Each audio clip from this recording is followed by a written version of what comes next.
The $2 felt heavier than any coin had a right to feel. Nell Hartwell stood on the brick sidewalk outside the only home she had ever known, her father's house on Elm Street in Milbrook, Massachusetts. And she could not make her fingers close around them. They sat in her open palm like two small tombstones.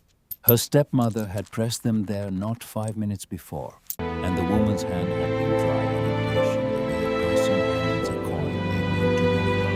The front door was closed now. Millicent had not slammed it. Millicent never slammed anything. She simply shut doors the way surgeons close incisions, with a small final click that meant the matter was finished. Nell was 20 years old. Her father had been dead for 11 days. She stood on that sidewalk in a black mourning dress. She had mended herself, the stitches at the cuff still visible if you knew where to look. And she understood in a way she had not understood before, that the world had a special kind of silence reserved for women. It had I expect you to follow my instructions the maples precisely. along Elm Street. There can be had no gone the color of deviation old from the blood. plan, A understood? carriage passed. The driver did not look at her. A woman she had known since childhood crossed to the other side of the street rather than meet her eye. $2. That was what a father's daughter was worth once the father was in the ground. Her father had been a quiet man, a schoolmaster, and a lover of books. And when he had married Millicent 4 years earlier, Nell had believed in the foolish way of 17-year-old girls, that a house could hold two kinds of love at once. She had been wrong. Millicent had brought her son Nathaniel into the household, a young man of 26 with soft hands and a hard mouth. And from the first day he had looked at Nell the way a landlord looks at furniture he intends to sell. She began to walk. She did not know where. She walked because standing still on that sidewalk felt like drowning in shallow water. The cold smoke of the town settled into her shawl. The wind moved a few brown leaves across the cobbles ahead of her feet, and she followed them the way a lost dog follows the last thing that moved. She had walked perhaps 3 blocks when a boy came running. He was a small boy, maybe 10, with a cap pulled down over his ears and mud on his knees, and he skidded to a stop in front of her with the breathless urgency of a child sent on important business. He held out a sealed envelope. Her name was written on the front in a careful spidery hand that she did not recognize. "Miss Hartwell," he said. "From Mr. Whitfield's office. He said to come as soon as you are able." She took the letter. Her throat was too tight for thanks. The boy tipped his cap and ran off the way he had come, and Nell stood in the middle of the sidewalk holding a piece of paper that seemed to weigh more than the 2 coins in her purse. Whitfield. Silas Whitfield. She had heard the name once long ago in her father's study on a rainy afternoon when she had been perhaps 12 years old. Her father had been holding a small brass key and had said something about her great-grandmother, a woman named Prudence, and a piece of land somewhere in the western part of the state. And then he had laughed softly and without humor and had said, "Nothing to trouble yourself with, Nell. Dust and memories." Dust and memories. She broke the seal. The letter was very short.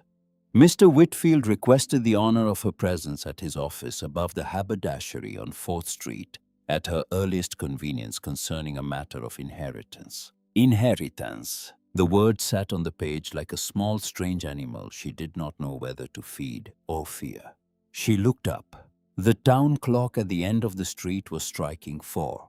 Each stroke fell on her chest like a hand pushing her forward. She folded the letter, put it into her purse beside the $2, and turned toward 4th Street with the coins clicking softly against the paper. Mr. Whitfield's office was up a narrow flight of stairs above a shop that sold buttons and ribbon.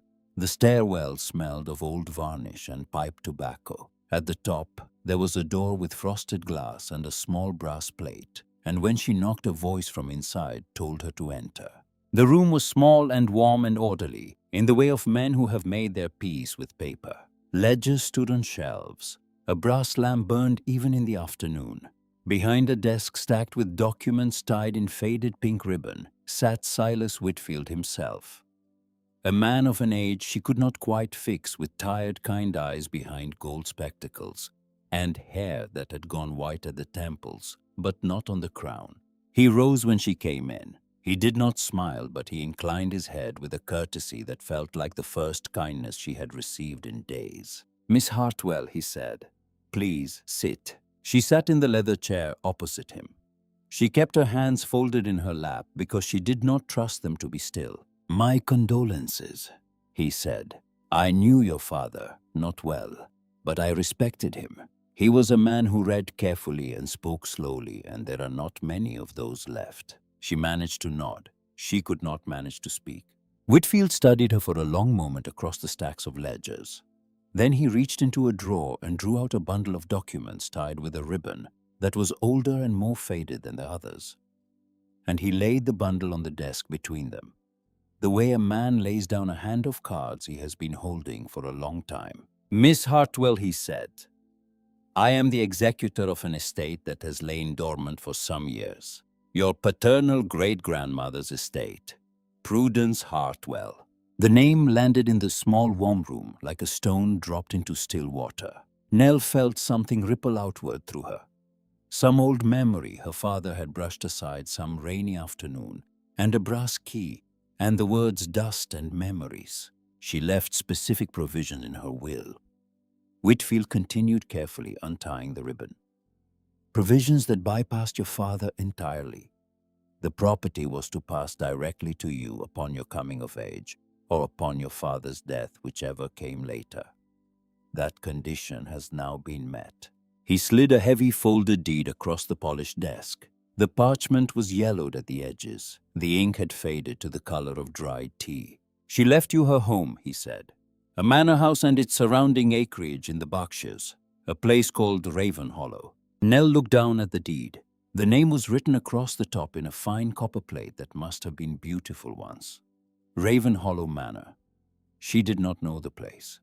She had never heard the name spoken in her father's house.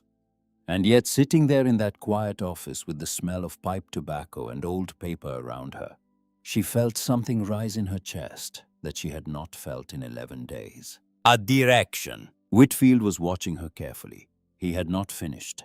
He reached again into the drawer and drew out something else, something wrapped in a square of dark oiled cloth, and he set it on the desk beside the deed.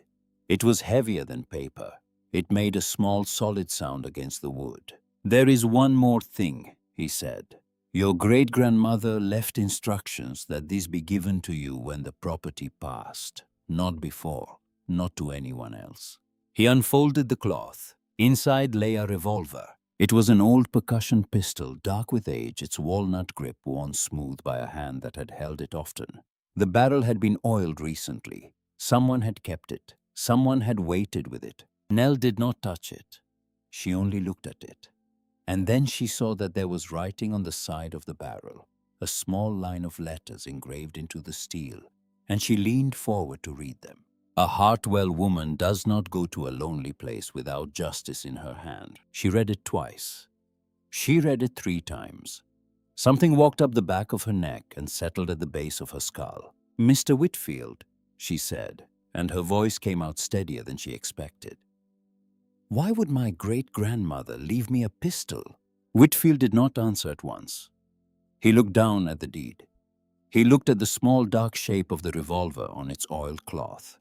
He looked at the door of his office as if to be sure it was closed. "Miss Hartwell," he said quietly, "there are things in the record concerning your great-grandmother's death that I am not at liberty to discuss. The official cause was listed as a fever. I signed the paper myself. I signed it because I was instructed to sign it, and I did not have the courage then to ask questions. I have not slept a full night since." He took off his spectacles and polished them slowly with a handkerchief. "A woman of her constitution did not die of a spring fever in her own bed. I will say no more than that. Take the pistol. There is a small paper folded inside the cloth beneath it, a note from her hand on how to load it and how to fire it. Read the note, learn what it says, and do not go to Raven Hollow trusting any man who tells you he is there to help." Before Nell could answer, the office door opened without a knock. Nathaniel came in the way he always came into a room, as if the room had been holding its breath for him. He was tall and well-dressed in a coat that was slightly too fashionable for Milbrook.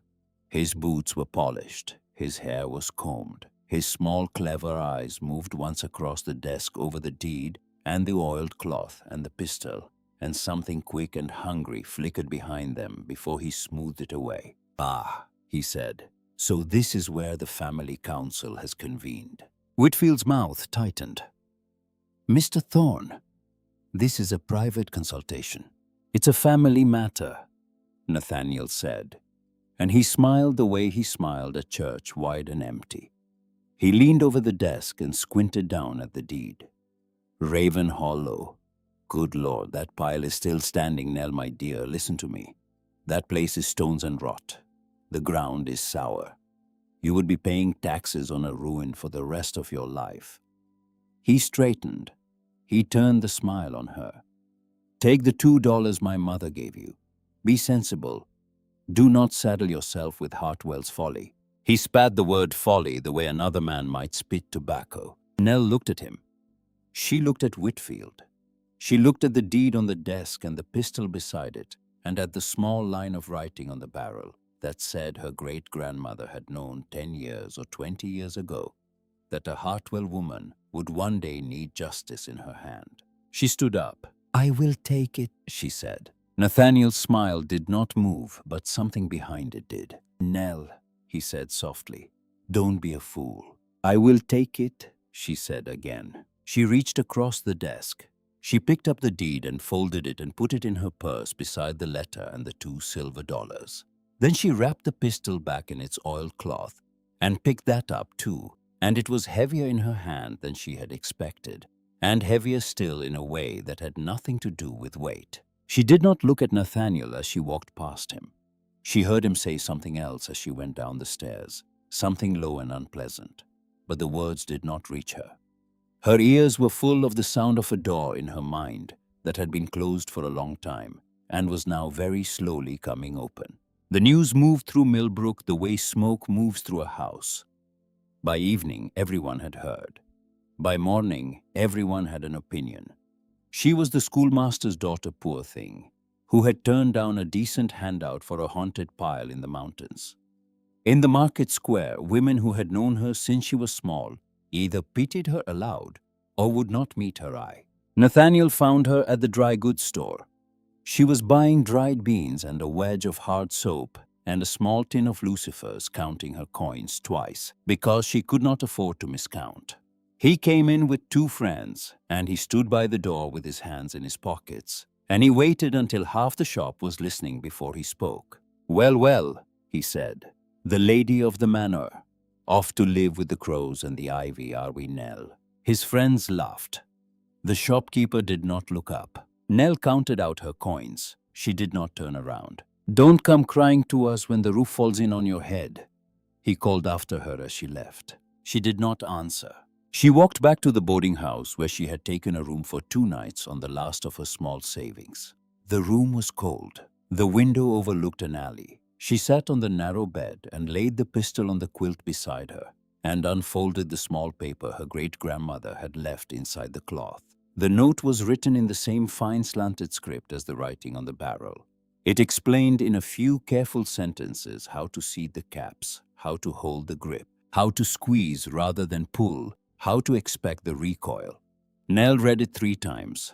She folded it and put it back. She was still sitting on the bed when there was a knock at the door. She rose and went to it and opened it a hand's width. The young man standing in the hall was broad in the shoulders and his hands were stained with the black soot of the forge, and she knew him at once, though she had not seen him in nearly a year. Ezekiel Bramwell, the blacksmith's son. His father had died of a chest complaint the winter before, and Ezekiel had taken over the shop, and she remembered him as a boy with quiet eyes, who had once, when they were both 12, given her a piece of rock candy without saying a word. He was holding a canvas bundle. At his heels stood an old dog. "Heard you were going," he said. His voice was low. He did not smile. He did not comment on the gossip. He simply held out the bundle. "Bread, cheese, a knife. It's a long road." She took the bundle. It was heavier than a bundle of bread and cheese ought to be, and when she looked down, she saw that he had put a small tin cup and a striker and a coil of oil twine in there as well. He had thought about it. He had thought about her. "And this is Shadow," he said. He looked down at the dog. The dog was old grey around the muzzle with amber eyes that were tired but very clear. "He's no good at the forge anymore. Too old for the heat. But he's a good soul. He'd be company for you on the road." The dog thumped his tail once against the floorboards. Nell knelt. She put out her hand. The dog laid his grey muzzle in her palm and looked up at her with an expression of such patient acceptance that she had to look away for a moment, or she was going to break in front of a man she had not spoken to in a year. "I have a cart going out toward the farrier at Craigsfell tomorrow morning," Ezekiel said. "It's about half the way. You're welcome to ride."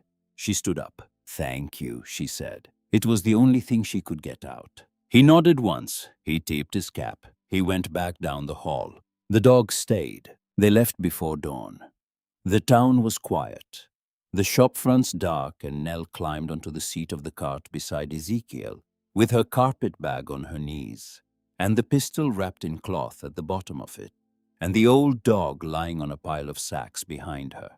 Ezekiel clicked his tongue at the horse, and the cart began to move, and the sound of the wheels on the cobbles was the sound of the last thread of her old life fraying and coming loose. They did not speak much. He was not a man for speaking.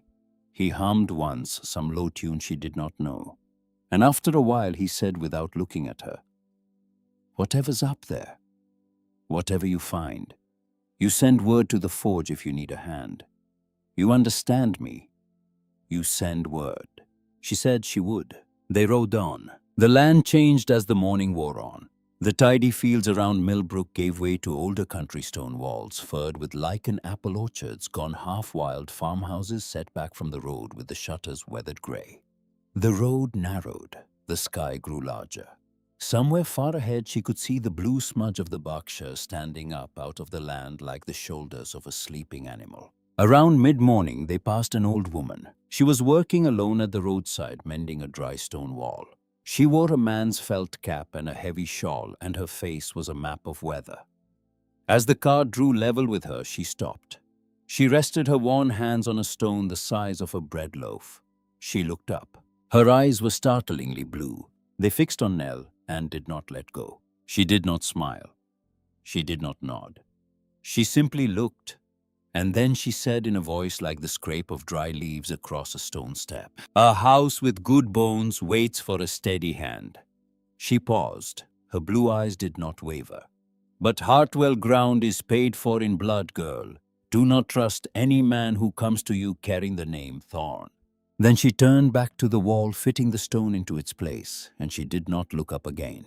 The cart rolled on. Nell sat very still. Beside her, Ezekiel had gone quiet. He glanced at her once. He did not ask what the woman had meant. He seemed to understand that some things were not for asking. She did not tell him that she had never spoken of Nathaniel by name to a soul on this road. She did not tell him that her hand had gone still inside her mitten. At a crossroads near the base of the hills, Ezekiel drew up the horse. He climbed down and helped her down and set her carpet bag on the grass beside the road. The dog jumped down after her and stood at her heel as if he had always stood there. 5 miles yet?" Ezekiel said. "Straight west. The track gets bad. Keep the dog close." He hesitated. He looked as if he wanted to say something else. He did not say it. He climbed back onto the cart. He touched the brim of his cap. He clicked his tongue at the horse, and the cart turned north toward Craigsfell, and Nell stood at the crossroads with her bag at her feet and watched him go until the cart was a small dark shape against the pale road, and then she picked up the bag and turned west. The weather turned before she had walked a mile. The bright morning went sullen. A low grey sky pressed down on the tops of the trees, and a fine cold drizzle began to fall. The kind of rain that does not seem like rain at first, and then after an hour has soaked you to the bone. Her shawl grew heavy. Her boots grew heavy. The road dwindled to a pair of muddy ruts through a country of skeletal beaches and black stone walls furred with moss. Shadow trotted beside her without complaint. She saw the house from a long way off. It stood on a low rise above a bend in the track, framed by a stand of leafless beech, and even at that distance she could see that Nathaniel had not been lying. The roof sagged in the middle like the broken back of an animal. Slates were gone in great dark patches. Most of the windows were boarded. Ivy, as thick as her wrist, crawled up the front of the grey stone and pried at the mortar with slow, patient fingers. A single crow lifted off the chimney and beat her way into the mist without a sound. She stopped in the road. Something in her chest went out. She had told herself walking those last miles that she would not let herself hope. She had told herself she was prepared. She was not prepared. This was not a house. This was a body left in a field. Shadow whined softly. He pressed his grey flank against her leg. She made herself walk. The front gate was wrought iron. It hung from one hinge. The path to the door was lost under a mat of yellow weeds. She stepped through the gate and walked up toward the porch, and the drizzle ran off the eaves in a steady drip that seemed to be the only sound in the world. And then, as she got closer, she saw them. Hoofprints. They were fresh. They were pressed into the mud of what had been the drive coming up from a side track through the beeches, going around toward the back of the house. A single rider, a shod horse. The prints were sharp at the edges. They had not been there through last night's rain. She stood very still. Shadow's hackles came up along his shoulders. A low sound started deep in his chest. She looked at the boarded windows. She looked at the sagging door. She looked at the tracks in the mud going around the corner of the house and out of sight. Someone had been here. Someone perhaps still was. She set her carpetbag down slowly in the wet grass beside the porch. She knelt beside it. She opened it. She unwrapped the oiled cloth. She took out her great-grandmother's pistol, and she read the small note again by the grey light once through. And she seated the caps the way the note said, and she stood up with the pistol heavy in her right hand. The rain fell. She followed the tracks around the side of the house. They led to the old stable, a low stone building set back from the main house behind a screen of overgrown lilac. The door of the stable stood half open. The tracks went in. She stopped at the threshold. She listened. She heard nothing but the rain and the slow, steady breathing of the old dog beside her. She stepped inside. The stable was dim and smelled of wet straw and something else, something warmer, something recent. Her eyes adjusted. There was no horse in the stalls. There was no man. But in the far corner on a broken piece of stone, someone had set down a lit cigar not 2 hours before. It had burned itself out. A neat grey column of ash lay curled beside it. Beside that stood a bottle still upright, half full of amber liquor. She stepped closer. She could smell the whiskey. She could see, in the failing light through the broken shutter, the fine gold letters embossed on the glass. Callahan and Sons, Boston. Not country liquor, not a farmer's bottle. City whiskey, expensive whiskey. Brought here by someone in a fine coat on a shod horse from a place 100 miles away. She stood in that stable for a long time with the pistol in her hand and the rain drumming on the slate above her. And she understood in a way that was quiet and hard and entirely new that she had not inherited a house. She had walked into a room that someone else was already searching. Shadow made a low sound in his throat. He was staring at the doorway behind her, at the grey rectangle of light where the rain was falling. His hackles were still up. Nell turned. She looked out at the wet ruin of Raven Hollow, standing on the hill in the fading afternoon, with its boarded eyes and its sagging spine and its ivy pulling slowly at the mortar of its bones. She did not go inside the house that day. She spent the night in the stable in the driest corner she could find, wrapped in her shawl with Shadow pressed warm against her side, and her great-grandmother's pistol lying on the straw within reach of her right hand. She did not sleep, not truly. She dozed. She woke. She listened. The house groaned to itself in the wind. Somewhere in the distance a fox screamed once and was quiet.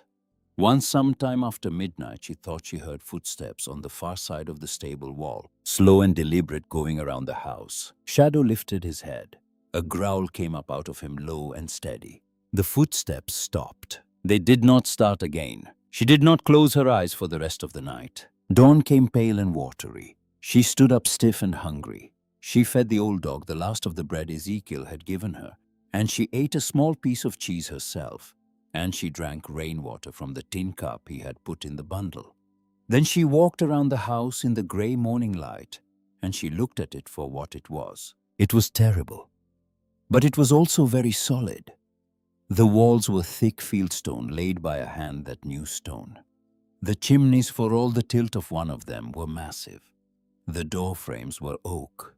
She thought, standing there in the wet grass with her breath making small clouds in front of her face, of the old woman at the wall. A house with good bones waits for a steady hand. She went around to the back. The kitchen window was boarded, but the boards were rotten. She took Ezekiel's knife out of her bundle, and she worked the point of it into the softest board, and she pried. The wood tore with a wet, complaining sound. She pried the next board. She pried the third. She cleared the opening. She dropped her bag through. She hoisted herself over the sill and dropped down onto a stone floor slick with damp and littered with fallen plaster. She had gone in. The house was silent. She stood in the ruin of the kitchen and she let her breathing quiet.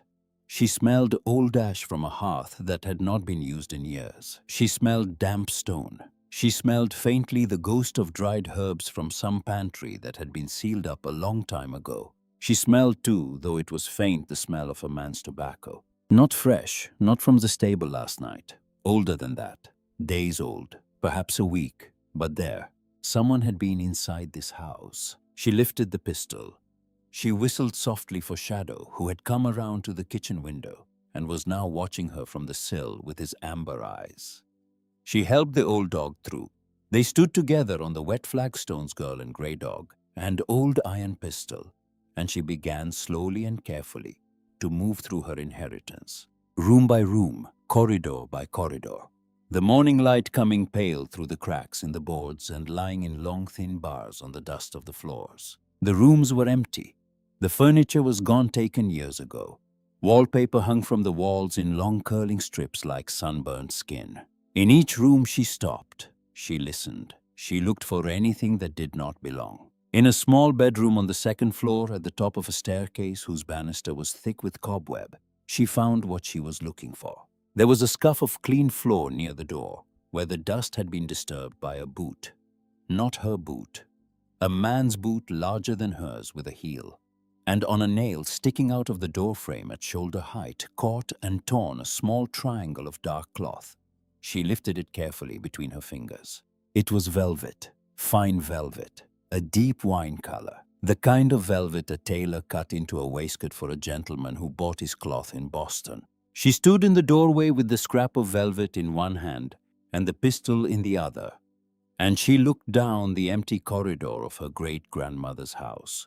And she understood at last, all the way through, what it was that Whitfield had been trying to tell her, and what the old woman at the wall had been trying to tell her, and what the engraving on the barrel of the pistol had been trying to tell her. Someone had been searching this house. They had not found what they were looking for, and they were going to come back. She closed her hand around the scrap of velvet. She tucked it into the pocket of her morning dress.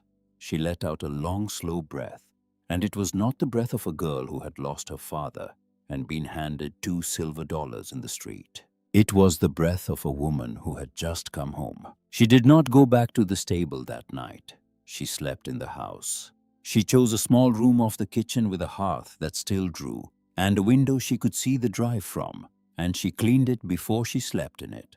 She swept the flagstones with a broken broom she found in the pantry. She scrubbed the mantel with rainwater and hard soap. She stuffed the broken window with rags and canvas from her bag. She built a small fire out of dry sticks she gathered along the wall of the kitchen garden. And when the fire was going, she sat in front of it with the old dog curled against her leg and her great-grandmother's pistol on the flagstone within reach of her hand. She did not weep. She had done with weeping. Raven Hollow made its own sounds at night. The wind moved through the broken slates on the roof with a low, steady breath like a sleeping animal. Somewhere in the walls, water dripped in a rhythm as slow as a clock. Once near midnight, she heard the long, slow creak of a beam settling, and Shadow lifted his head and listened, and then he laid it down again. She kept her fire small. She kept her pistol close. She slept in short, shallow pieces the way she had learned in 11 days of grief, and in the morning she was up before the light. She had work to do. She began with the roof, not the whole roof. The whole roof was beyond her, and she knew it. But there was a section over the back kitchen where the slates had gone in a single storm, and the rafters were exposed to the sky, and if she did not close it, she would lose the room she was living in to the winter rain. She climbed onto the low outbuilding beside the kitchen with a length of tarred canvas she had found rolled in the stable, and a fistful of iron nails from a broken barrel. And she nailed the canvas down over the hole with a hammer, whose head was rusted, but whose handle was true. Her hands blistered on the second day. They bled on the third. On the fourth day, the blisters broke and hardened into calluses. She split kindling with the hatchet, whose edge she sharpened on a whetstone she found in the cellar. She hauled water from the rusted pump in the yard 1 bucket at a time until the pump gave clear water instead of red. She cleaned the flue of the small hearth in her room by climbing onto the roof and dropping a sack of stones on a rope down the chimney and dragging out a black slurry of years of soot. She scrubbed floors. She patched a broken pane in the pantry with oiled paper. She built a shelf out of 2 boards and 4 bricks, and she set on it her tin cup, her small store of dried beans, her cheese, her lucifers, and her father's small brown Bible, which was the only thing of his she had brought away from the house on Elm Street. She worked from first light to full dark. She did not stop except to eat. Her arms grew hard. Her shoulders grew strong. Her plain brown hair, which she wore pulled back severely, went pale at the temples with dust, and she did not care. Shadow followed her from room to room. When she sat, he lay down. When she stood, he rose. He did not waste his old strength. He watched. On the 6th day, she turned her attention to the great hall. The fireplace stood at the center of the far wall, and it was the strangest thing in the house. It was enormous, a cavern of soot-blackened stone. The hearth alone was wide enough for a man to lie down in, and it was as she had noticed on the first day 3 feet off center. The wall was longer to the right of the fireplace than to the left. In a house built with such evident care for balance, with matched windows and matched doors, and a staircase that swept up the far wall in a perfect curve. The asymmetry of that fireplace was not a mistake. It was a signature. She spent the morning scrubbing it. The soot came off in slow black layers. It stained her hands to the wrists. It got into her hair and her mouth. She hauled bucket after bucket of hot water from the kitchen and scrubbed with a stiff wire brush she had found in the stable, and by afternoon the stone beneath began to show through. It was beautiful stone, pale gray veined with darker lines like frozen smoke. She had not expected beauty. She stood back and looked at it, and something in her chest moved. And then she saw the carvings. They were on the mantel. They had been hidden under the soot of decades, and she had not seen them until she scrubbed the shelf itself. And when she saw them, she set down her brush and stood very still. They were plants. They were rendered with the eye of an artist and the hand of a scholar. A curling frond of fern, the bell of a foxglove, the intricate seed head of a poppy, the spotted leaf of a plant she did not recognize with a star-shaped flower. Someone had carved these into the stone with a fine chisel and enormous patience, and someone had meant them to be found. She traced the star-shaped flower with the tip of her finger. She did not yet know its name. She would learn it soon enough. She went to the mortar next. She had learned working on the boards of the kitchen window to feel the difference between hard old lime and something softer. And now, standing before the great fireplace with her fingernails scraping between the stones of the mantel, she found what she had been half looking for without knowing it. The mortar in one seam was soft. It gave under her nail like chalk. It crumbled. It came away in a small grey dust that fell onto the hearthstone at her feet. She picked up her knife. She did not sleep that night. She worked. She chipped away at the soft seam with the point of Ezekiel's knife, quietly, patiently, and by lamplight, she watched the seam widen into a line, and the line widen into an outline, and by 2 in the morning, she was looking at the shape of a low, narrow door set into the stone of the chimney breast. It had been masterfully hidden. The wood had been darkened and scored to look like stone. There was no handle, no knob, only a small keyhole she had not seen before because it had been packed with wax. But the wood around the edges was soft with age, and when she worked the blade of the knife into the seam and pried the door, groaned, and then with a final splintering crack that sounded very loud in the empty hall, it swung inward. Cool air came out. Not damp air, not the smell of decay. The air that came out of that opening smelled of dry paper and sealed places, and a faint, dry ghost of some old herb she could not name. It smelled preserved. It smelled like a room that had been waiting. She lit her candle. She looked down. A spiral staircase of stone went down into the dark. She whistled softly for shadow.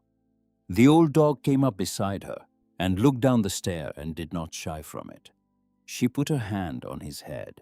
"All right," she said. Her voice sounded strange in the empty hall. "All right, old man, come on." She went down. The stair was tight, and the stone was cool under her hand. The steps had been worn smooth in their centers by feet that had gone up and down them many times over many years. She counted them as she went: 12, 15, 20. At 22, her boot came down on level stone, and she stepped out into a room. The candle showed her walls of perfectly fitted dry stone. It showed her a floor of flagstones swept clean. It showed her a plain wooden desk against one wall, and a plain wooden chair and shelves that went from the floor to the low stone ceiling. And on the shelves stood books, dozens of them, perhaps 100. Leather-bound, some cracked with age, all of them lined up as neatly as soldiers. On the desk, laid out as if someone had only stepped away for a moment, were 3 journals. Nell set the candle down carefully on the desk. She sat in the chair. She reached for the first journal. Her hands were shaking, and she made them stop. The leather was soft. The pages were dry. She opened the first journal, and she saw in a fine, elegant script that had the faintest slant of a left-handed writer the words on the first page: Prudence, Hartwell, her book Raven Hollow, 1854. She turned the page. Drawings. Drawings of plants in an ink that had faded only slightly with the years. A fern, a foxglove, a poppy. And there again, drawn in careful detail on a right-hand page, was the star-shaped flower she had seen carved into the mantel above. Beneath it, in the same fine script, her great-grandmother had written a name: Moonleaf, a hybrid of my own making, efficacious in disorders of the lungs and blood, not to be shared until stable in the 2nd generation. Nell turned another page, and another, and another. Hours passed. She did not notice them. The journals were not the work of an eccentric old woman. They were the work of a mind. Prudence Hartwell had been a botanist. She had been a builder. She had been a physician in all but name. The journals contained detailed drawings of dozens of plants, notes on their preparation tables of dosage, careful accounts of trials on patients whose initials only were recorded. There were architectural plans for the house itself, showing the false wall in the chimney breast and the study beneath, and a walled physic garden behind the north side of the manor. And there was more. Nell was on the 2nd journal when the candle burned low, and she went up for another. When she came back down, she moved to the desk drawer she had not yet opened. It was a small drawer set into the front of the desk. It stuck. She pried it open with the edge of her knife. Inside was a folded paper.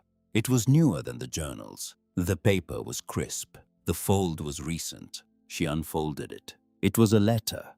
It was dated 3 months before, in the summer of 1868. It had been written in a firm, masculine hand, but it was not addressed to her great-grandmother. It was addressed to a man whose only mark was the single initial B. B. The search of the manor continues to yield nothing. The formula is not in the desk. It is not in the shelves. It is not, so far as we can tell, in the house at all. The old woman was more careful than we allowed for. The granddaughter has been named in the deed and will arrive within the season. Delay her by any legal means you can find. If she takes possession, the material must be recovered before she understands what she has. This letter goes with Callahan. Burn it when you have read it, T. The letter had not been burned. She turned it over. There was a smudge of soot along one edge, as if a man had held it near a lamp, meaning to feed it to the flame, and had been interrupted, and had thrust it back into his coat, and had walked out of the house through the great hall, and had not noticed as he pulled his coat off in the room below, that the letter had fallen from his pocket into the open desk drawer beside him. They had been here. They had stood where she was standing, and they had not found what they came for. because the journals were still on the desk. She sat very still in the dry underground silence, with the candle flame steady in front of her. She heard nothing but her own heartbeat, and on the stone floor beside her, the slow, patient breathing of the old dog. She folded the letter carefully. She put it in the pocket of her dress beside the torn scrap of velvet. Then she went back to the journals. Because the letter had frightened her and she did not have the luxury of fear. She had to know what her great-grandmother had been working on that was worth killing for. She found it in the third journal. The third journal was the most recent. It had been written in the years after the war. Its first entries were dated 1866, and its script had gone thinner, more urgent. The drawings were fewer, the notes were denser, and on the fourth page, beneath a folded piece of stiff paper, Nell found something that turned her still. She unfolded the paper.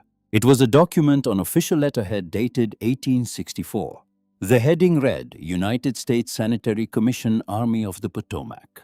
It was a commendation. It certified that Miss Prudence Hartwell of Raven Hollow, Massachusetts, having served the Union cause with distinction as a field matron and dispensing nurse from May 1861 to April 1865, is hereby honorably discharged from the Commission service with the gratitude of this office. The document was signed. It listed the engagements at which she had served. Gettysburg was on the list. Nell stared at it. Her great-grandmother had been a nurse. In the war, she had gone south with the army. She had knelt in the mud at Gettysburg, and she had held the hands of dying boys, and she had come home at the end of it. And she had come back to this house, and she had gone on with her work. Nell turned the page of the journal. She read. She read of the moonleaf. Prudence had first developed it during the war, working in field hospitals where the fever of the lungs took more men than the bullets did. She had tried a hybrid of two plants she knew well, and the hybrid had worked, and she had refined it. She had brought seed back to Raven Hollow. She had grown it in her walled garden. She had recorded in careful columns the cases in which she had used it, and the cases in which she had failed, and the cases in which she had succeeded. And then, in an entry dated November of 1866, Nell read this. Received a letter today from Boston, a firm calling itself Thorne and Associates. They have heard, they say, of my work with the lung fever, and they wish to purchase the formula for commercial preparation. The sum offered is considerable. I have written back to say the work is not for sale. An entry 6 weeks later. A second letter from Thorne and Associates. The sum is now doubled. The tone is not the same. I have written again to decline, and in January of 1867, I have made inquiries in Boston through Colonel W. What I have learned troubles me greatly. Thorne and Associates supplied the Army of the Potomac with a preparation styled cordial for the lungs during the years 1863 and 1864. The preparation was found upon inspection to contain no active principle. Colonel W. writes that soldiers in his own hospital took it and died who might have lived. The firm was not prosecuted. The firm is now expanding. If they have my formula, they will not use it well. I cannot in conscience sell to them. I have written a third time to decline, and I have told them plainly what I know of their history. Nell's breath had gone very small. She turned the page. The next entry was dated February of 1867. A letter today of a different character. Unsigned. It arrived by private hand. It advises that if I do not surrender the formula and undertake to remain silent on the matter of the wartime preparation, I shall not see the summer. She closed her eyes. She opened them. She turned the page. The next entry was the last one Prudence Hartwell ever wrote. I have hidden the notes. I have hidden the seed. I have written to Silas W. to alter the will. If I am killed, this book will remain here for whoever comes next. I do not know who that will be. I hope it will be a Hartwell woman. I hope she will have the wit to find it and the will to use it. I have left her what she will need. May God have mercy on her, and may he be less merciful to them. The entry was dated the 14th of March, 1867. Whitfield had said in his quiet office that Prudence had died of a spring fever. Prudence had died on the 9th of April, 1867. Nell knew this because she had seen the date on the deed. 26 days after that final journal entry, Nell sat in the underground study of her great-grandmother's house with 3 journals open in front of her, and a letter in her pocket, and a torn scrap of velvet beside the letter. And she understood all the way through what she had inherited. She had not inherited a ruin. She had inherited a war. She sat there a long time. When she went back up into the great hall, the light through the boarded windows was grey with early morning. She had been underground for nearly 9 hours. She had not eaten. She was steady, but she was hollow, and the hollow was full of something new that had a shape and a name. She built up the fire in the kitchen hearth. She made herself eat a piece of hard bread. She drank water. She sat with her hands wrapped around the tin cup, and she stared into the fire, and she thought. Prudence had known. She had known she was going to be killed. She had known who was going to kill her. She had hidden her work, and she had altered her will, and she had left a pistol with a line engraved on the barrel for the granddaughter she had never met. And she had waited patiently in the ground for someone to come. Someone had come. Nell had come. But Nell had not been the only one coming. Thorne and Associates were the letter writers. Thorne and Associates were the firm. And Nathaniel Thorne, who had walked into Silas Whitfield's office with his polished boots and his empty smile, and had leaned across the desk to squint at her deed, and had spat the word folly at her in the market square of Milbrook, was a Thorne of the same blood. Not a stepbrother then, in the way Nell had thought of him. An enemy, in the way her great-grandmother had thought of them. She was still sitting by the fire when the storm broke. It came down out of the mountains in the afternoon. A steady soaking rain that would not stop. It rained for a day. It rained for 2 days. It rained for a week.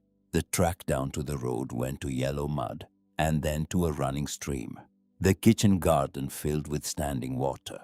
Shadow refused to go out except when he had to, and came back in each time wet and shivering, and she rubbed him down with sacking and let him lie by the fire. She used the storm. She did not waste an hour of it. She sat in the underground study and she read every journal on the desk, and then she went to the shelves and she began on the books. She read by candlelight. She ate at the desk. She slept on a pallet of sacking on the flagstone floor, with the door of the study open above her so she could hear if anyone entered the house. She learned. She learned the names of 40 plants and the properties of each. She learned to prepare a decoction and a tincture and a poultice. She learned the doses. She learned the counter-indications. She copied out in a small notebook of her own the passages she needed most in her own hand, so that she would carry the knowledge in her own bones, and not only in the pages of a book that could be taken from her. On the 5th day of the storm, a tinker took shelter in her stable. He was a small man with a mule and a covered cart and a face like a piece of walnut, and he had been on the road when the storm caught him. She fed him bread and tea in her kitchen. He warmed his hands at her fire. He told her without her asking that the lung fever had come down out of the mountains along with the rain, and it had settled hard in the village of Oakshade Hollow at the foot of the ridge, and that families were laid up and children were down with it. And the country doctor at Bellamy's Corners was riding himself to death trying to see them all. Nell asked the tinker what the doctor was giving them. The tinker shrugged. Camphor. Mustard plaster. What he had. Nell nodded. She poured the tinker more tea. She did not tell him what she was thinking. The tinker left the next morning when the rain thinned. He gave her a small brass thimble as thanks for the shelter, and she gave him a heel of bread for the road, and she stood in the door and watched his cart go down the muddy track. Then she went out into the wet garden and she looked for the wall. She found it beyond a hedge of overgrown blackthorn on the north side of the house, a high stone wall furred with lichen and half strangled in ivy. It ran for perhaps 100 yards along the slope and turned back on itself in a rough square. In the plans in her great-grandmother's journal, this was the physic garden. In the plans, there was a door in the wall. She could not see one. She had to cut for it. She used the hatchet. She hacked into the blackthorn until her arms shook and her face bled from small cuts, and she found at last a wooden door weathered grey, half rotten, half held shut by the ivy. She pulled the ivy down in armfuls. She threw her shoulder against the door. It gave. She stepped through into her great-grandmother's garden. It had been a great garden once. She could see the bones of it. The paths were still there, laid in old brick, though the brick was hidden under moss and weeds. The beds were still there, laid out in the pattern her great-grandmother's plans had shown her, though the beds were choked with nettle and dock and cow parsley. Fruit trees stood along the south wall, gone wild but standing. And in the beds, still fighting for their patch of light, were plants. Nell knelt in the wet weeds. She parted the nettles carefully with the flat of the hatchet blade. She looked. Spotted leaf, bell-shaped flower, the color of a bruised sky. Lungwort. She was still on her knees when her boot struck against something that was not stone and not root. She dug. She dug with her hands in the wet earth beside the lungwort plant, and about 6 inches down her fingers came up against metal. She scraped away the dirt. She uncovered the top of an iron box the size of a family Bible buried carefully in the corner of the bed. She lifted it out. She carried it inside. She set it on the kitchen table. She wiped the mud from the lid, and she worked the latch, and the latch was rusted, but it gave, and she opened the box. Inside, wrapped in oilcloth, were 3 things. The first was a small leather envelope of seed. The label in her great-grandmother's hand read, Moonleaf, 2nd generation, viable. The second was a folded document on heavy paper embossed at the top. It was a certificate of application for a patent filed in Washington in the year 1866 by Prudence Hartwell for the preparation and use of a botanical extract. The application had not been granted. It had not been denied. It had been pending at the time of her death. The third was a bundle of letters tied with black thread. The letters were on the letterhead of a firm in Boston.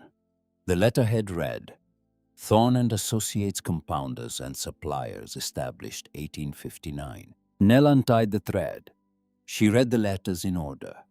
She read the first offer and the second and the third.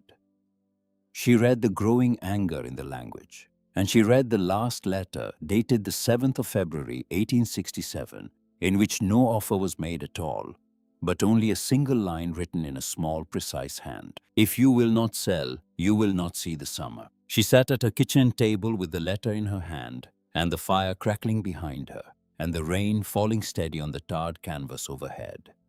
And she felt something come up out of the ground of her. Something old and steady and hard, and she understood in her bones what her great-grandmother had understood when she wrote the last entry in her last journal. There was a knock at the door. It was a small, hard knock, and it came at the front door of the manor, which had not been opened in a year. Shadow rose from the hearth with a low growl. Nell put the letter down.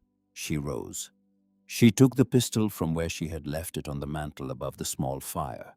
She walked down the corridor to the front hall with the old dog beside her, and the pistol held down at her side, and she opened the door. A farmer stood on the step. He was soaked. His hat was crushed in his hands. His face was gray with a fear that had nothing to do with her. "Ma'am," he said. He looked at the pistol. He did not flinch. "Ma'am, they said in the village there was a woman up here who knew plants. My boy is burning up. He isn't breathing right. The doctor can't come. Please, my boy is 7 years old." Nell looked at him. She looked at the muddy track behind him running down into the trees toward Oakshade Hollow. She looked at the rain. She looked at Shadow standing at her hip now with his hackles down and his old wise eyes fixed on the farmer's face. She thought of Prudence in the mud of Gettysburg with a spoon in her hand. "Come in," she said. "Come out of the rain. I need my satchel and my kettle, and I need to cut the leaf. Then I will come with you." The farmer stepped inside and began to weep. Nell was already moving down the corridor toward the kitchen, and she was pushing the pistol into the deep pocket of her morning dress, and Shadow was moving with her. And outside on the far ridge, the rain was starting to thin. The farmer's name was Jeremiah Pell, and he lived in a small clapboard house at the eastern edge of Oakshade Hollow with his wife and his son. Nell rode behind him on the back of his mule with her satchel on her shoulder and Shadow trotting along the muddy track. And when they came to the house, she found the child in a small bed in the front room, laid out under a quilt. His face flushed dark and his breath coming in short broken pulls. She knew what she was seeing. She had read it in the journals for a week. She set her satchel down. She sent Mrs. Pell for water. She built up the fire. She took out the leaf she had cut before leaving Raven Hollow, and she showed the wife how to make the decoction, how long to steep it, how hot to keep it. And she sat by the boy's bed with a spoon, and she fed him one small mouthful at a time. She sat there all night. She did not sleep. She fed the boy the tea when he could take it. She wiped his forehead when he could not. She sang once a hymn her father had taught her when she was small, and the boy's fever seemed to ease at the sound. Toward dawn, his breathing changed. It went slower. It went deeper. He turned his head on the pillow, and he slept a true sleep for the first time in 3 days. Mrs. Pell was sitting on the floor beside the bed with her hands over her mouth. She did not make a sound. She only wept. Nell walked out into the yard in the grey morning. Jeremiah Pell followed her. He tried to press money into her hand. She would not take it. She told him instead that she needed him to send word to any family in Oakshade Hollow who had the same sickness, that she would come, that she would show them how to make the tea. He gripped her hand. He could not speak. She rode home on his mule with Shadow following behind. Word moved that day the way word had once moved in Milbrook, but this time it moved in a different direction. By the next afternoon, there were 3 families waiting at the front gate of Raven Hollow. By the day after that, there were 7. Nell taught them. She took them into the walled garden.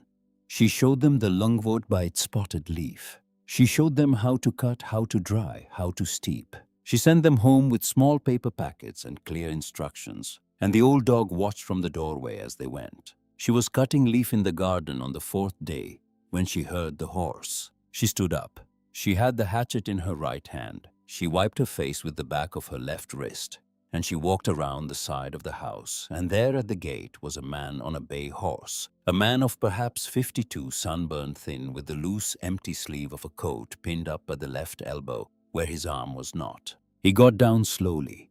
He held his hat against his chest. "Ma'am," he said, "are you the Hartwell woman?" She said she was. "My name is Jedediah Hollis," he said. "I live down the ridge past the Pell place. I was in a bad way with the lung sickness last week. My boy Tom rode up here 2 days ago and got the tea from you, and I am standing here on account of that tea." He paused. He looked at the ground. He looked at her. "Ma'am, may I ask, what was the name of the woman who left you this house?" Nell held very still. "Prudence Hartwell," she said. Jedediah Hollis closed his eyes. He stood there in her gateway with his hat against his chest, and his empty sleeve pinned at the elbow. And his mouth worked once, and then he opened his eyes, and there were tears on his sunburned face. "Ma'am," he said, his voice had gone thick, "I owe your great-grandmother my life. She took a piece of shrapnel out of my chest in a barn in Pennsylvania in the month of July in the year 1863. I was 19 years old. She sat with me 3 days. She fed me broth on a spoon. There was a colonel came in each night to see how I was. She called him Colonel W. He called her Miss Prudence. I never forgot her face. I never forgot his either." Nell did not move. She was thinking of a small ferrotype she had found tucked inside the front cover of her great-grandmother's Bible, a photograph she had discovered on the 2nd day and had studied for a long time by candlelight. She was thinking of a young woman in a plain dress standing beside a Union officer in a uniform coat, and of the words on the back in her great-grandmother's fine slanted hand. Gettysburg, July 1863. "The man who saved me twice, A.W. "Mr. Hollis," she said. Her own voice was not steady. "The officer, Colonel W. Do you know his name?" Jedediah Hollis looked at her. "Ambrose Whitaker," he said. "Colonel Ambrose Whitaker of New York. He rode out of that war a full colonel of the medical service, and he's alive, ma'am. I saw a notice about him in a paper not 2 years ago. He lives on a small place north of Albany. I can find the address. I can send a letter today." Nell put her hand on the gatepost. She kneaded the wood under her hand. "Yes," she said. "Yes, send it, please." Jedediah Hollis nodded once. He got back on his bay horse. He turned and rode down the track without looking back. and he was riding fast, and she stood at the gate a long time after he had gone. The next day a child died. It was a small girl on the far side of Oakshade Hollow. Nell had come too late. The family had waited 2 days before sending for her because they had heard the whispers about the woman at Raven Hollow, and they had not been sure. When Nell came into the house, the child was already gone. The mother did not weep.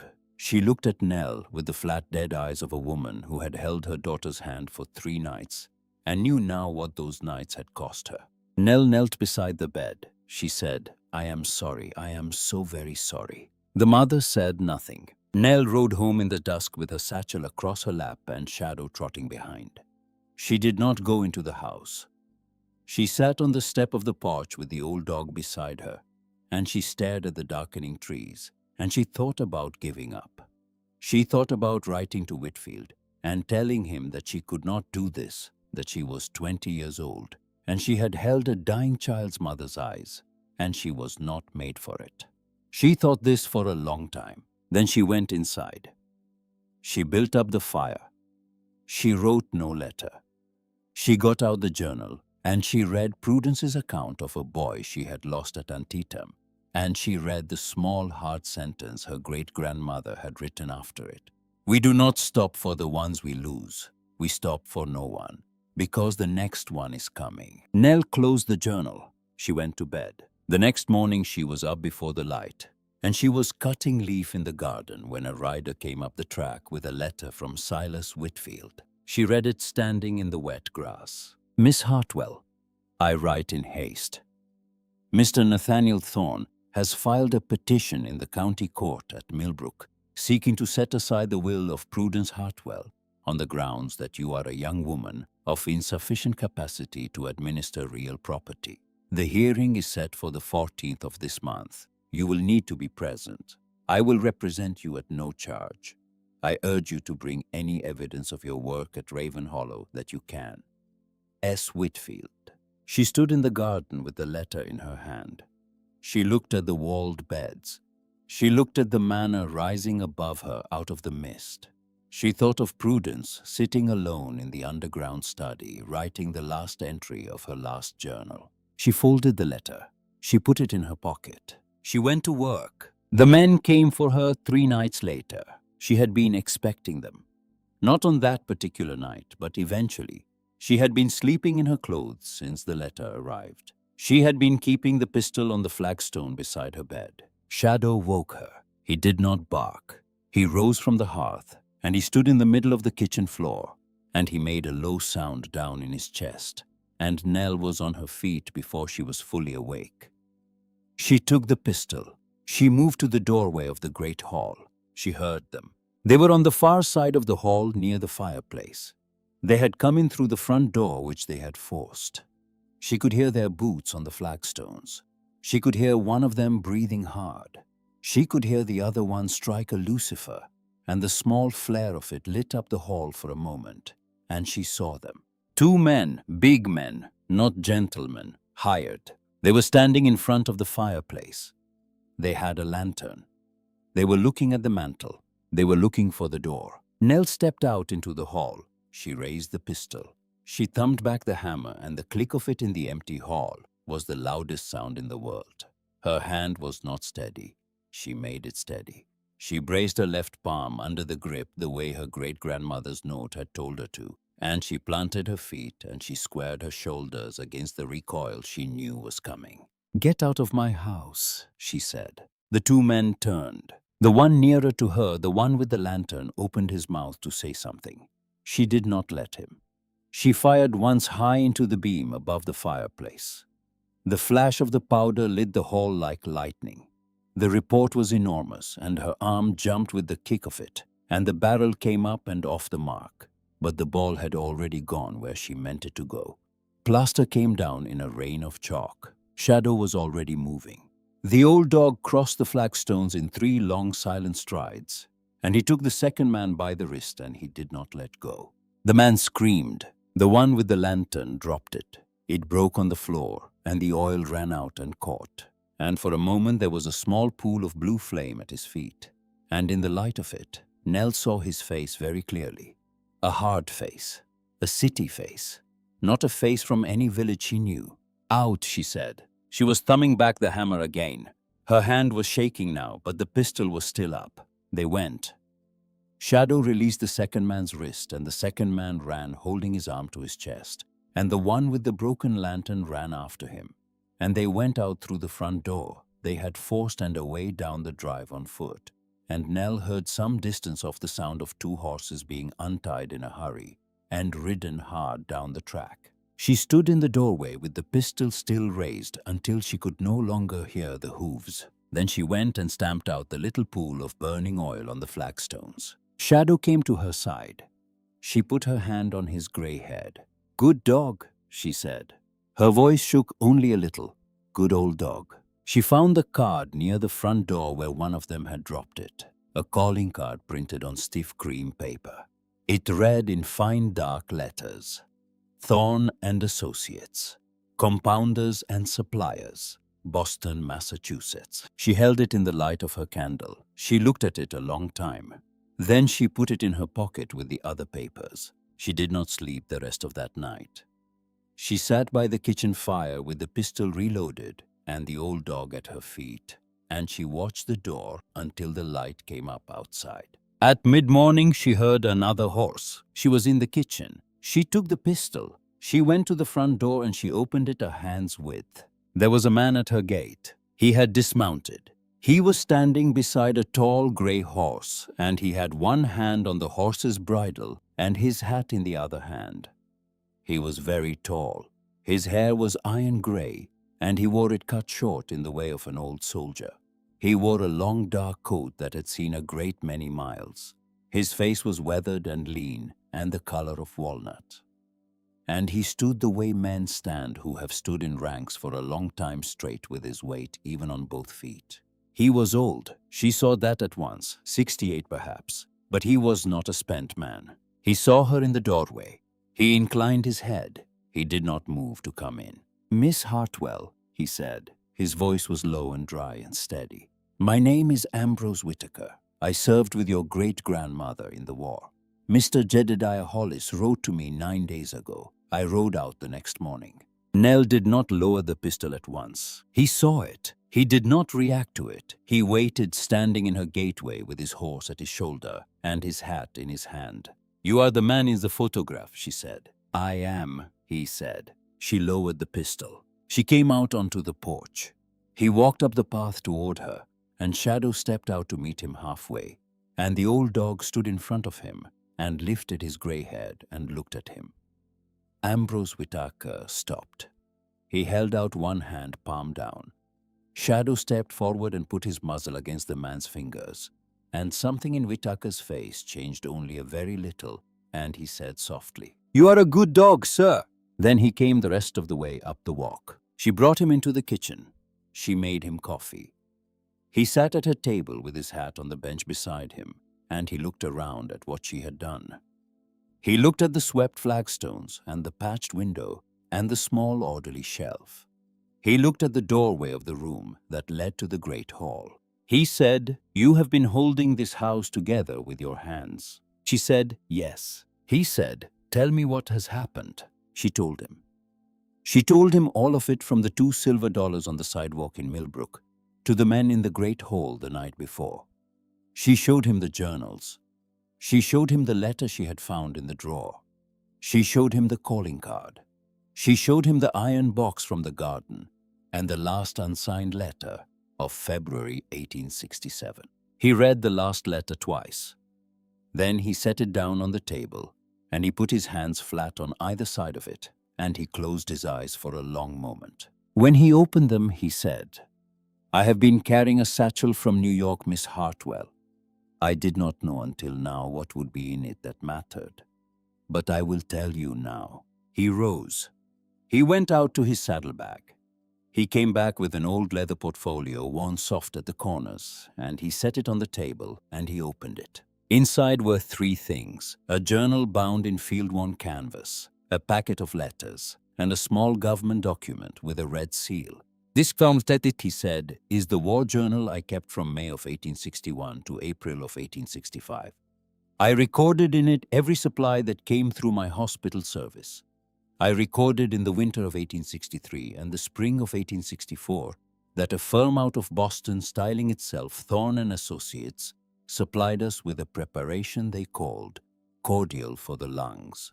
My steward tested a bottle.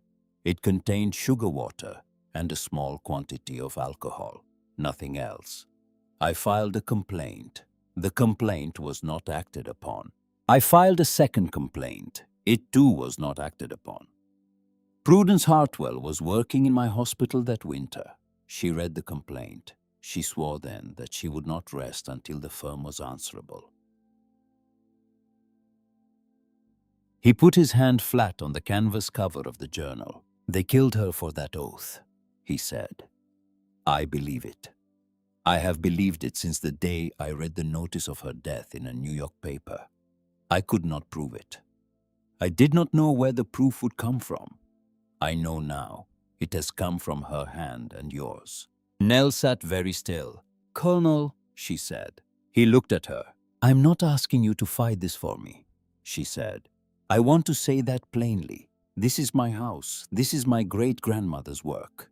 I am the one who is going to stand in the courtroom at Milbrook on the 14th of this month.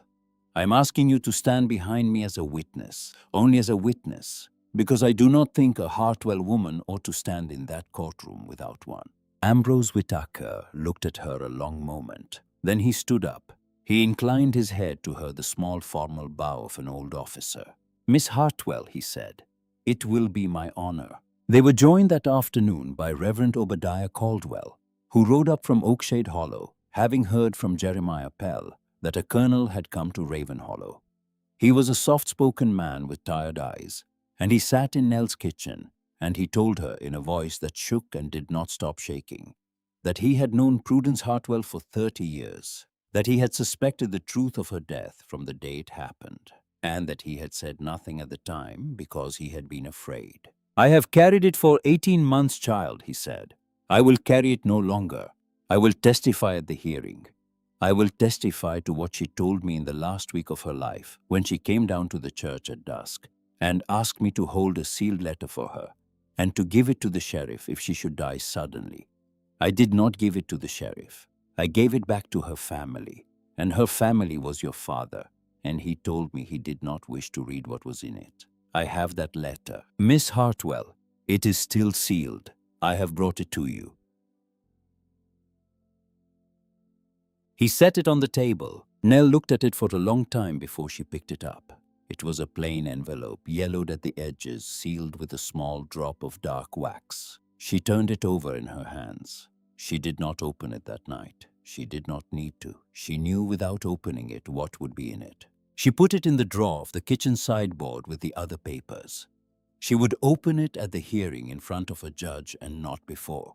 That night, Ambrose Whitaker slept in the small room across the hall from her kitchen, on a pallet Nell had made for him from clean sacks and a folded quilt.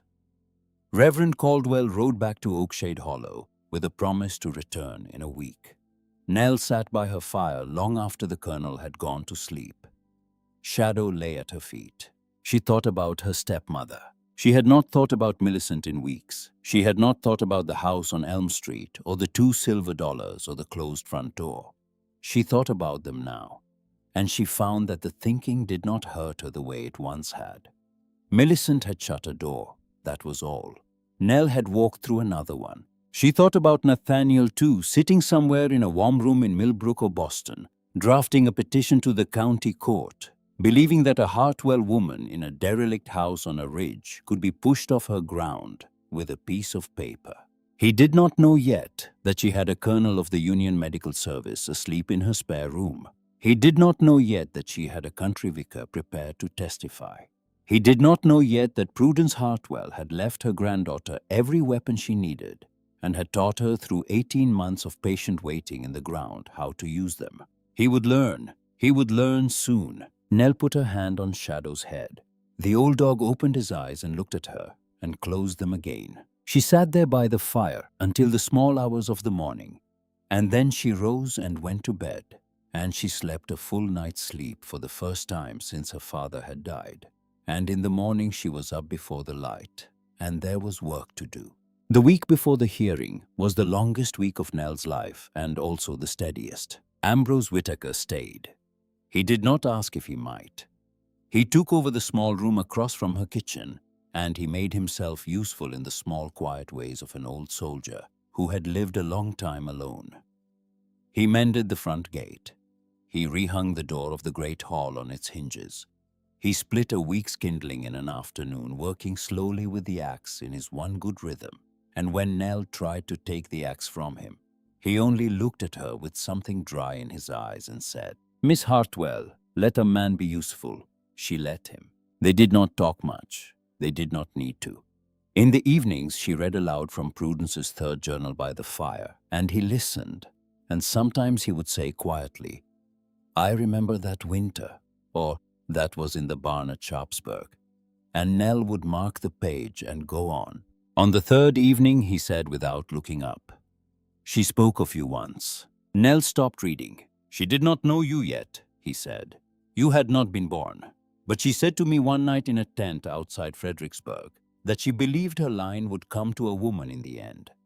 She said the men in her family were kind, but not made for weather.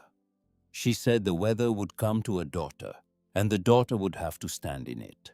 He looked into the fire. "I did not know what she meant then," he said. "I do now."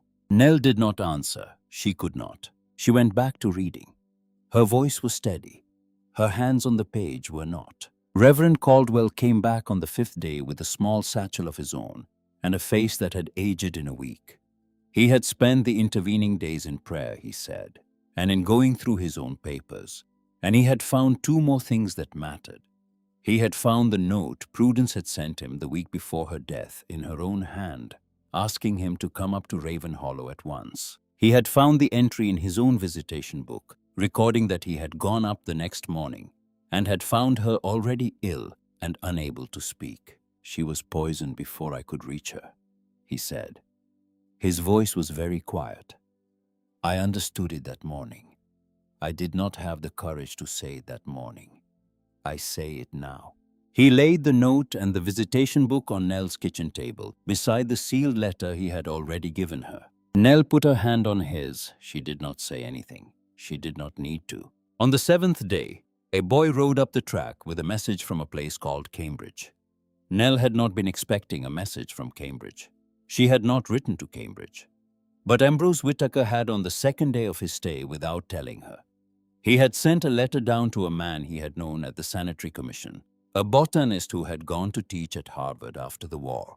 The letter had been brief. It had told the botanist what Prudence Hartwell had left behind, and where it was, and what was going to happen in Milbrook on the 14th. The return message was briefer still. "I will come. I will be at Raven Hollow on the 12th. See Ashby." Nell read the message twice. She looked up at Whitaker. "Colonel," she said, "I did not ask you to ride to Harvard." Ambrose Whitaker put down the piece of harness he had been oiling. He wiped his hands on a rag. He looked at her. "Miss Hartwell," he said, "I have known Cornelius Ashby for 25 years. He is a stubborn man and a rude man, and the best botanist in the state of Massachusetts. If your great-grandmother's garden is what her journals say it is, he will know it inside an hour. And he will say so in front of any court in the Commonwealth, and no lawyer from Boston will unsay him. I did not ask your leave because I was not certain he would come. He has come. Now I am asking your leave." Nell looked at the message. She looked at the old colonel standing in her kitchen in his shirt sleeves, with a rag in his hands, waiting on her word. "You have it," she said. Professor Cornelius Ashby arrived on the 12th, exactly when he had said he would, in a dog-cart he had hired at the crossroads. He was a small round man with wild white hair and small round spectacles, and a coat that was buttoned wrong. He climbed down from the cart. He did not greet Nell. He did not greet Whitaker. He walked past both of them and straight into the walled garden through the door in the north wall, which Nell had cleared to its hinges by then, and he did not come out for 4 hours. When he did come out, he was carrying a spotted leaf between his fingers, and his hands were shaking. "Miss Hartwell," he said. His voice was not steady either. "Miss Hartwell, do you understand what your great-grandmother did in this garden? I'm beginning to, Nell said. She made a hybrid, Ashby said. He held up the leaf. She made a hybrid that has been described in the literature exactly once in a paper of hers, submitted to the American Journal of Botany in 1866, and rejected because the reviewers did not believe her. I read that paper as a young man. I have thought about it for 20 years. I have looked for the plant for 20 years. It is in the fourth bed on the south wall, Miss Hartwell. It is stable. It is in its second generation. It is alive. He stared at her. Your great-grandmother, he said, was one of the great botanists of this century, and no one alive but me, and now you knows it. That is going to change. That is going to change on the 14th of this month in a courtroom in Milbrook, and I am going to be the one to say it. Nell looked at him. She looked at the leaf between his fingers. She said, Professor Ashby, welcome to Raven Hollow. There is coffee inside. Please come and sit down before you fall down. He came inside. He sat down. He did not stop talking about the garden for 3 hours. The morning of the 14th was clear and cold. There was a rime of white frost on the grass beside the porch when Nell came out at first light. She had slept 2 hours. She had eaten before dawn. She was wearing her morning dress, brushed clean, mended at the sleeve, buttoned to the throat. She had pulled her hair back the way she always wore it. She had put her father's small brown Bible in her satchel because she wanted something of him with her. And she had put on top of it the whole collected weight of what her great-grandmother had left her. And she had closed the satchel. Ambrose Whitaker was waiting for her by the gate with his grey horse. Reverend Caldwell was there with his own mare. Professor Ashby was climbing into his dog-cart. Jedediah Hollis had come up from his farm before sunrise with his bay horse, and Jeremiah Pell had come with his mule, and behind them, standing quiet in the frost, were 11 others. 11 villagers from Oakshade Hollow, men and women whose families she had treated. They had walked up in the dark to ride down with her. Nell stood on the porch with her satchel in her hand, and she looked at them for a long moment. She did not trust herself to speak. She nodded once. They nodded back. She locked the front door of Raven Hollow behind her. She left Shadow in the kitchen with a full bowl of water and a fire banked in the hearth. The old dog watched her go from the window with his amber eyes, and she looked back at him once, and then she turned and walked down to the gate. The road to Milbrook took them the whole morning. The courtroom in the county courthouse at Milbrook was full. Word had traveled. The tinker had talked. Jeremiah Pell had talked. Half of Oakshade Hollow had come down out of the hills to see it. The gallery was standing room by the time Nell walked in with Silas Whitfield at her side. She sat at the plaintiff's table. Nathaniel Thorne sat at the other table with 2 lawyers from Boston. He wore a new coat. He looked well. He did not turn his head when she came in. Millicent was in the gallery. Nell saw her when she looked back once. Her stepmother was sitting 3 rows back in her black church coat, with her hands folded in her lap. She was not smiling. She was not glaring. She was watching the way a woman watches a play she has paid to see. Nell turned her face forward. She did not look back again. The judge was a man named Halloran, a heavy man of about 60 with a slow, careful manner. He heard Nathaniel's lawyers first.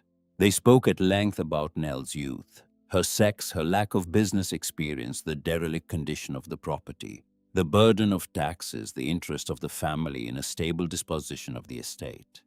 They spoke well. They spoke for nearly an hour. Then Silas Whitfield rose and he said, Your Honor, my client will speak for herself. Nell stood. She stood before that courtroom of men in the morning dress she had mended, by candlelight in a room at Raven Hollow, and she did not raise her voice and she did not shake, and she spoke. She spoke of the state in which she had found the house. She produced a folder of drawings her great-grandmother had made, and she produced the notebook she herself had kept in her own hand of the villagers she had treated and the plants she had used. She named Jeremiah Pell. Jeremiah Pell rose from the gallery. She named Jedediah Hollis. Jedediah Hollis rose from the gallery. She named 11 others. 11 others rose. The courtroom was very quiet. Then she said, There is another matter before this court, Your Honor. It is not on the petition, but it bears on the petition. And I ask leave to introduce it because the man who filed the petition against me is the great-nephew of the men who murdered my great-grandmother.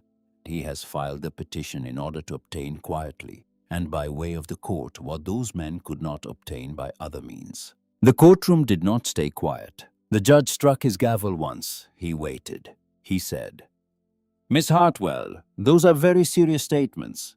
This court will hear you, but you will support them. Proceed." She proceeded. She introduced the journals of Prudence Hartwell.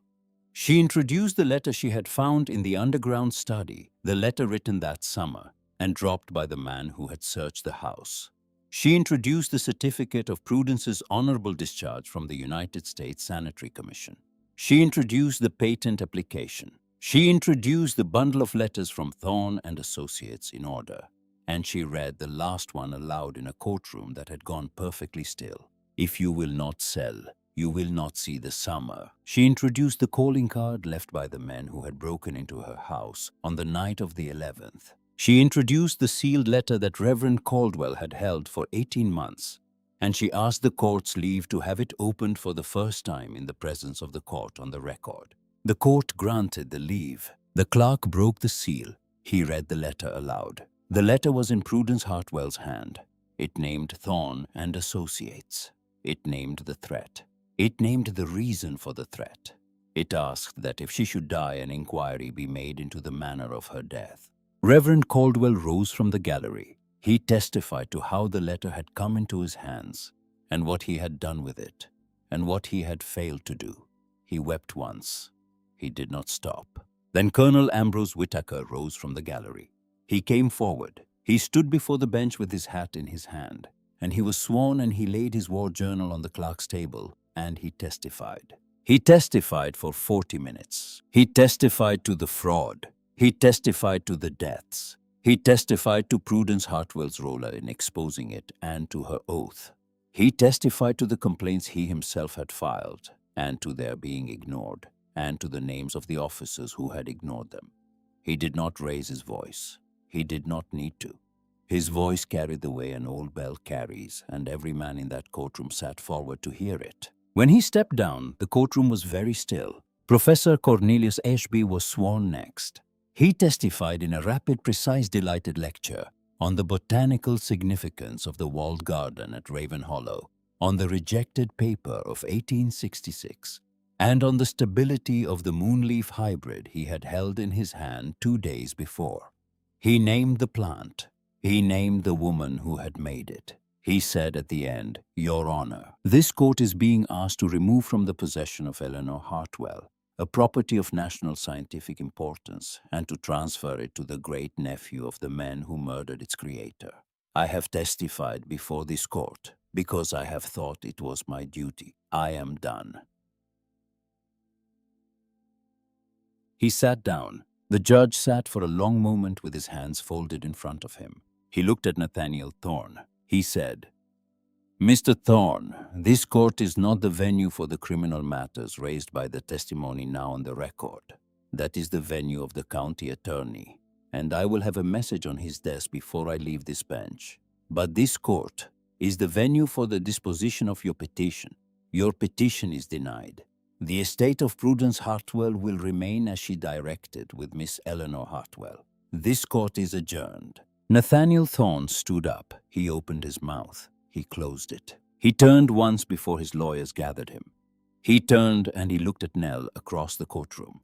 His face was not angry. It was not smiling. It was empty in the way that a house is empty after the furniture is taken out. She held his eyes. She did not smile either. She did not need to. He was led out. Millicent had already gone. Nell did not see her leave. When she looked back for the gallery, the seat where her stepmother had been sitting was empty, and a woman she did not know had already taken it to gather her shawl and go home. That was the last Nell ever saw of her stepmother. She did not think of her again that day. The county attorney's office moved on Thorne and Associates within a fortnight.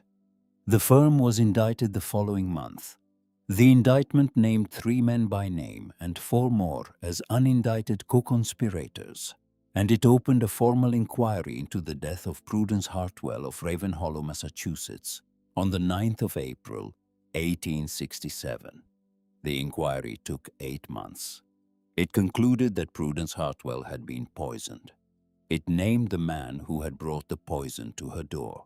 Nathaniel Thorne was not that man. He had not been born yet in 1867 in the sense of being a man. He had been a boy of 19.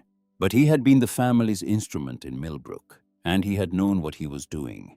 And he was tried for conspiracy to defraud and for the attempted theft by legal artifice of a protected estate.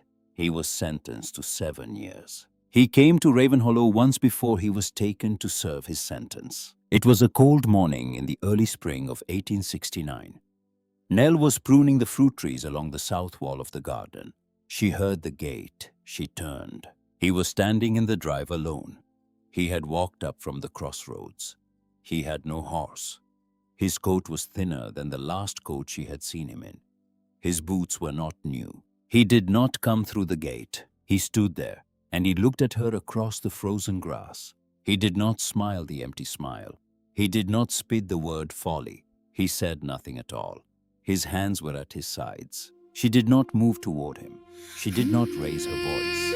She said, "You have nothing to say to me, Nathaniel, and I have nothing to say to you. Go home." He stood a moment longer. He turned.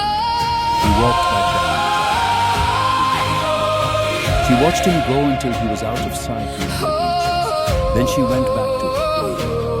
Her hands were steady on his shoulders. A year passed.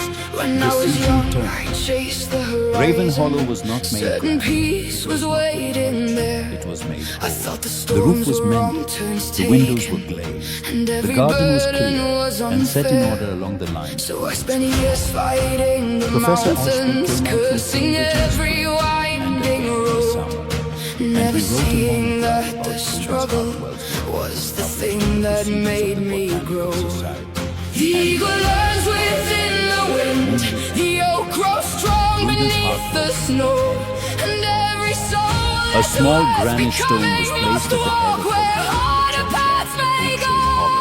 That The opening road was never meant to be easy. The storm was never meant to pass. The waves were not there to stop me. They were there to teach me how to last. Every trial is part of the journey. Nell went to the churchyard of Every Gettysburg. scar becomes She stood a beside her great guide. The grandmother's mountain is not in my way. The mountain is the reason for the climb. She had done with him. She only stood there in the sun. And after a while she nodded back. Colonel Whitaker came out from I've known loss that left me He sat on the porch broken. with me. I've known fear that stole my breath. I've known nights so cold and endless I could barely take one step. Yet every wound became a teacher. Every failure left a mark, and every valley that I walked through placed another star within the dark. The river doesn't fight the canyon. Ezekiel It learns to Bramwell came up from calm Milbrook its to watch the way old ahead. What seems a wall He to stayed. those who fear He it mended a becomes heel. a path for those who tread. The And he could road was suffer at never meant to be And he took us. easy. The storm was never meant to pass. He did The not waves speak. were not there to stop me. They were Reverend there to Caldwell teach came up me from how Brookshire to College last. Every trial is part of the On an evening in the late autumn of Every 1860, scar Nell stood at the wall of her garden and watched the sun go down. The light in the stone was the color of honey. Trees were shadow lay at her feet, slow and mild. His muzzle was only Reverend Caldwell. He had walked out to One the day wall. I stopped asking, He said, why me? "You have rebuilt And your started inheritance asking, now." Nell what put her can hand I on Silas. learn the moment She looked at the manor, I rising embraced above the the garden fire, gravestone. the fire lost its power She to thought of burn. 2 silver For dollars. every challenge holds a gift, She thought though of the hidden from the eye, the obstacle and She thought of destination an old woman at a stone wall with will startled never blue eyes. separate victorious. She thought of her great-grandmother sitting alone, The road was never meant to be easy. The writing a letter to storm a was granddaughter never she would meant never to meet. end. She thought The of a battles were courtroom not music sent to break me. They were sent She to thought of a shape small the granite man stone I in her am. Every trial is part of the journey. Every loss becomes a light. The mountain is Prudence not Hartwell in wrote my it. way. The mountain is the reason I can rise. The bees went on in the valley. The sun went down Thunder behind finds her. me again. The old dog And dark clouds gather in the sky. I'll greet them like old companions, because they belong back to the house, to and the the Reverend journey walked beside her.